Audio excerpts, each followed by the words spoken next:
I want to start this video off by saying, rest in peace, Vanessa Fisk. Nah, fuck that bitch. Hey guys, welcome back, man. It's your man Unspoken Reviews back again with another video. And today we've got another review for another great episode of Daredevil Born Again, Season 2, Episode 5, Grand Design.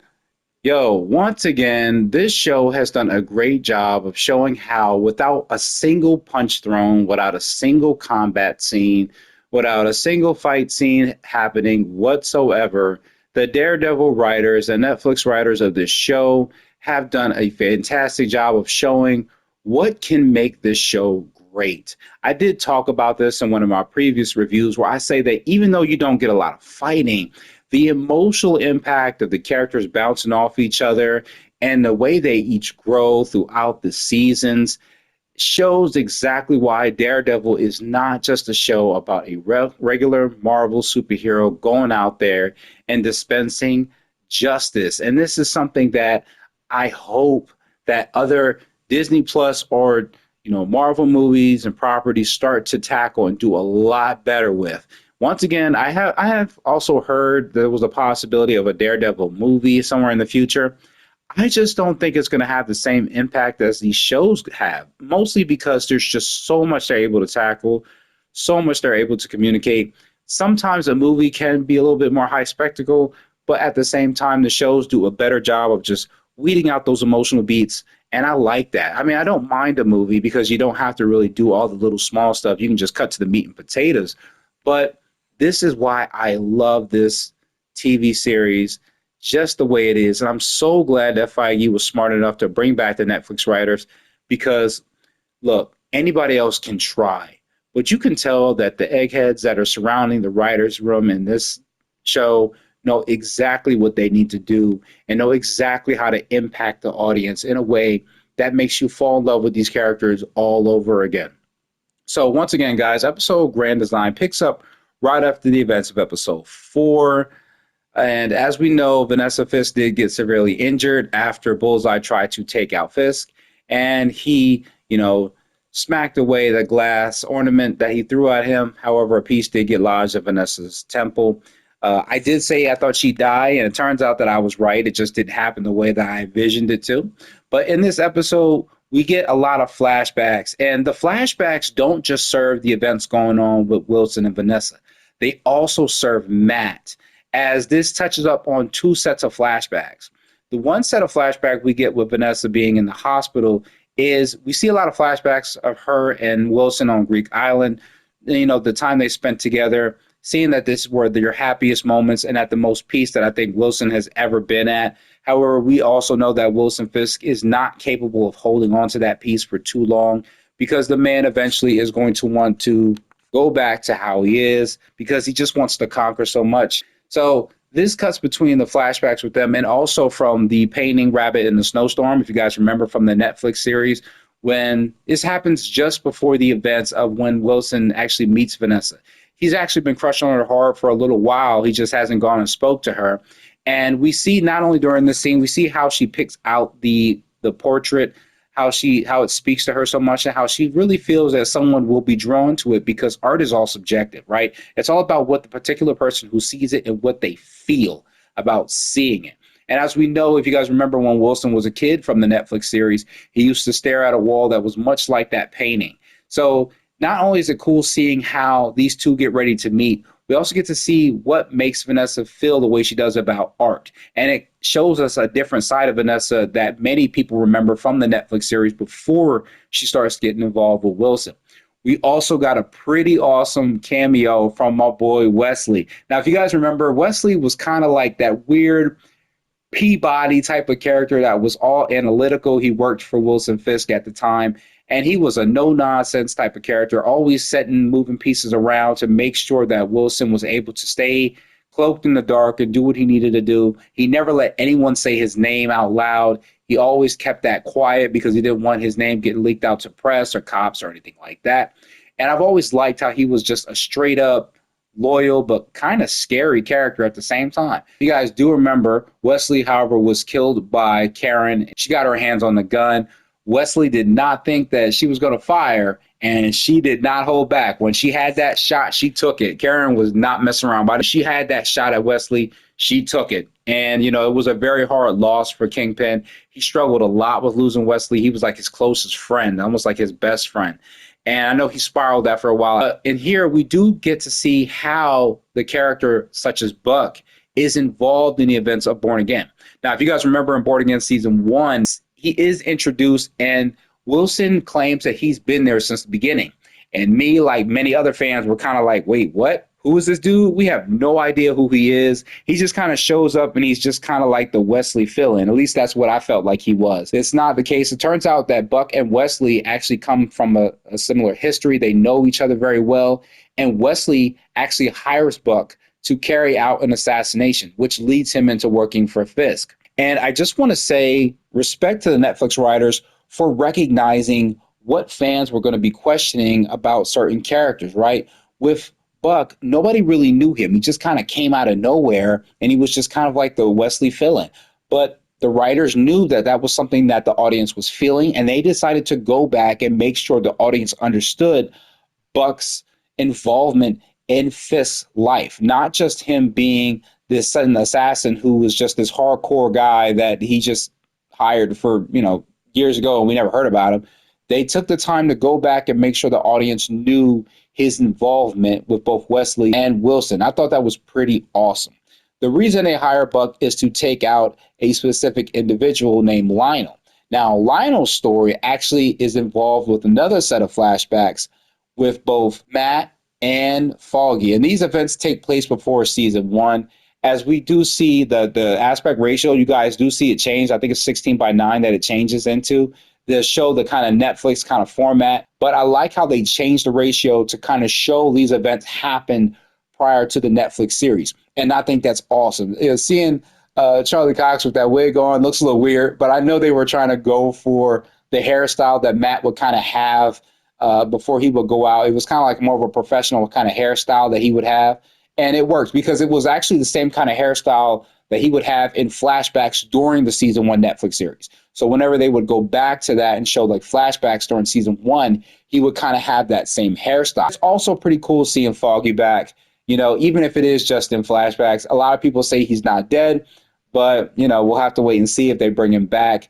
But however, he does kind of have the sideburns and the kind of like long hair to the shoulder type thing.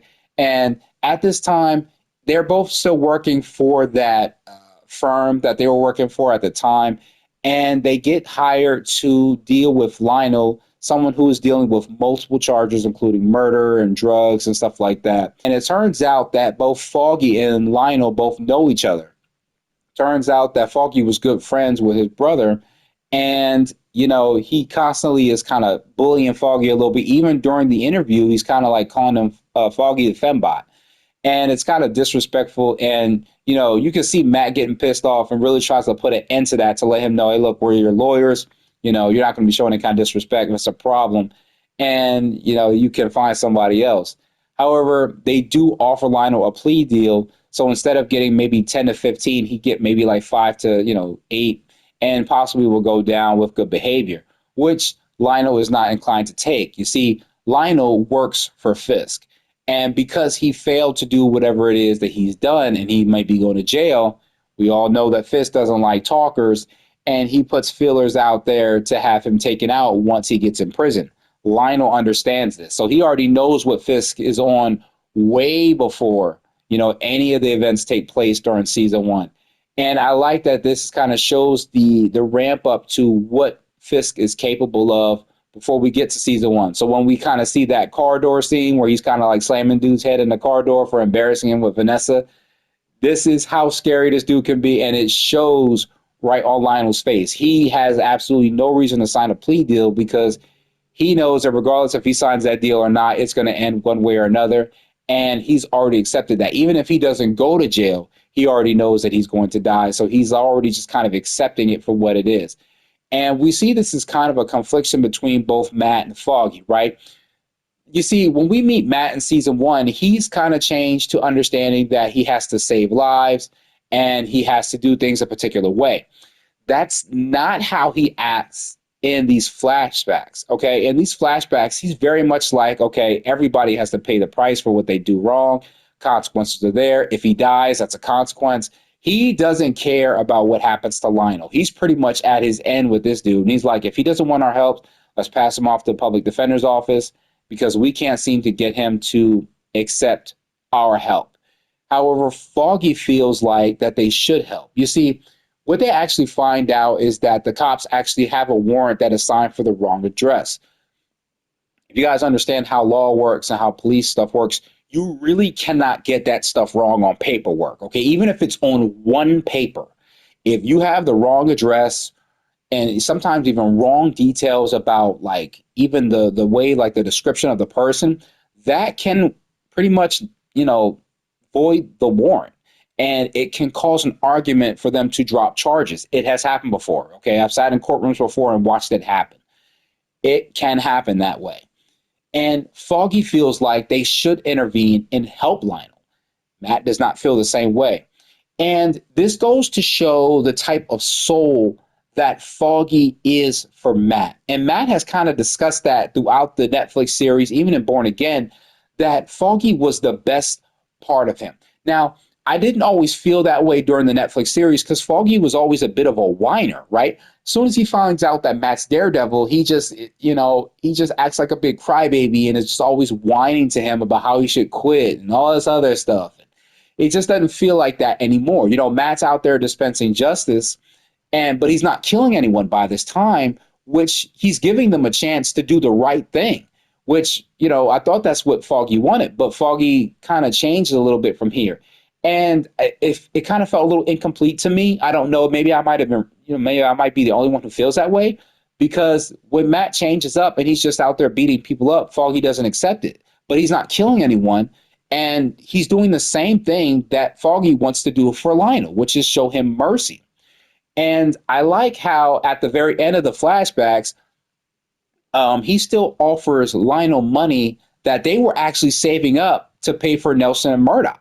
That they actually have a little book that they were actually putting all their fees and all their money they were making to pay for their own firm so they could get out of the firm they're working in because the people they're working for are complete douchebags, right? You got to see why they really wanted to get that office. And you see by episode 1 of, you know, Daredevil, they actually are getting the office, you know, and that's pretty cool to me, seeing how those kind of things lead up to it, but also showing the kind of heart that Foggy has, how he believes that mercy and giving redemption is important.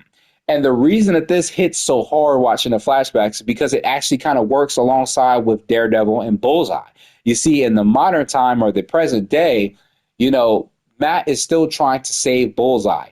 And they have this talk about redemption and how Bullseye actually doesn't even want to be saved, right? He feels like he did exactly what he needed to do, which was settle the scales of making Vanessa pay for the crimes that she's caused, making Wilson pay for the things that they've done. I mean, let's not mince words here. Wilson and Vanessa are responsible for multiple deaths. I mean, Wilson killed Ben Urich. Vanessa was responsible for Ray Nadeem. Wilson killed a multiple ton of people. And there was no way that he was going to be able to walk away from that unscathed.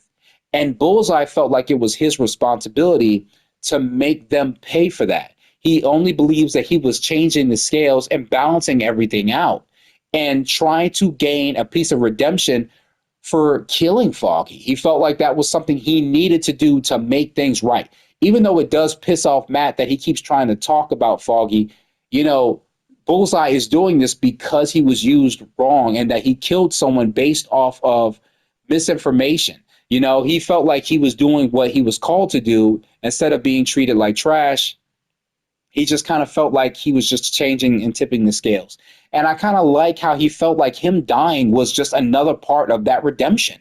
He felt like death was something that he deserved. And there's a part where Matt is just trying to save him because, you know, it's penance on both sides. He feels like if he saves him, he can save some part of his soul as well. Because when Foggy dies in Born Again, Matt does not hesitate to kill Bullseye. And I wasn't mad about that. When he threw him off the building, I just kind of was like, hey, bro, I mean, if it was my homeboy, I'd probably be on the same type of energy. You know what I mean? And this is coming from a Christian, so I understood where Matt's conflict was with doing that. And after doing that, he felt like he didn't deserve to be Daredevil anymore. But him trying to save Bullseye not only honors Foggy's memory, but it makes him worthy of being Daredevil once again. So even when he feels like he can't save Bullseye, he does come back for him. I thought that was pretty cool. You see, after, you know, the events happen, Fisk does send the task force out to hunt the two of them down. And they do end up going to the church to find a nice place to hide that's safe and quiet. And it works out for a little bit, but turns out that the task force does come to the church after some people thought they may have saw them sneak in there. And I'll give it to the priest. He tries to hold it down for a little bit and not let them in, trying to say this is a house of God. We don't allow weapons here. But of course, Pal's dickhead ass isn't listening and pushes through them, and they go through the whole house, through the whole church searching for them. Matt feels like that he can't save him and that he can only save one of us, and then he ends up leaving. And I like the flashback between redemption and mercy. And I like how it's a quick flash, and you see Daredevil reach out his hand and save Bullseye despite the fact of what Bullseye has done for him. Not because he necessarily cares about him, but because his friend taught him about saving people.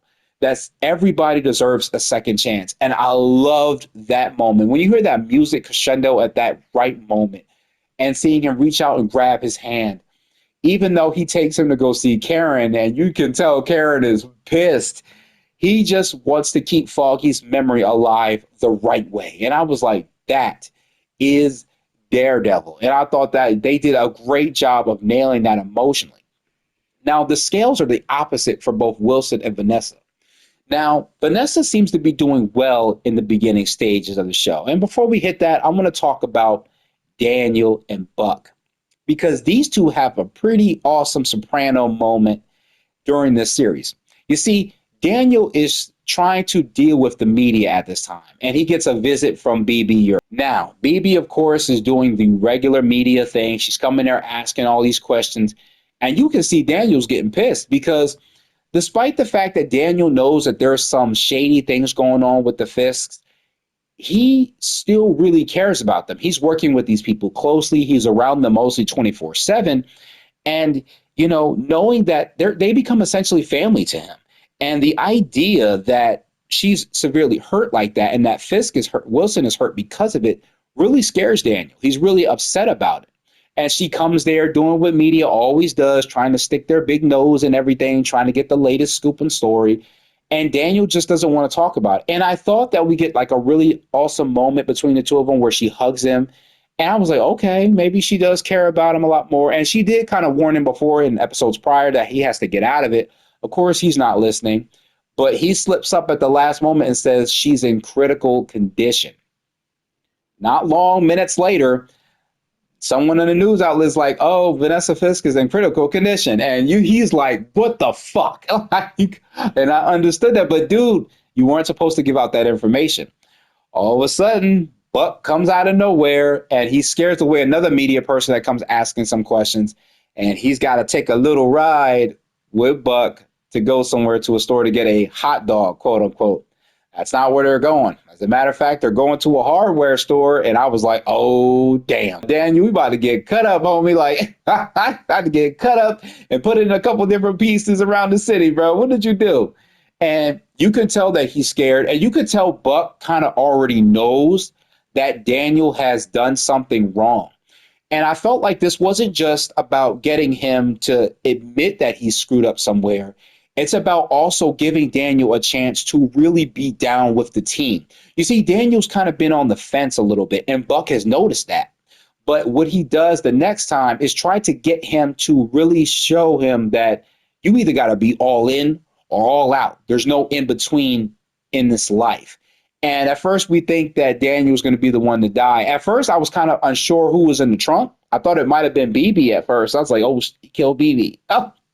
He didn't. It's actually the guy from the Northern Star, the first mate, as they did kill him in the previous episode. And he gives Daniel a chance, either saw or shovel.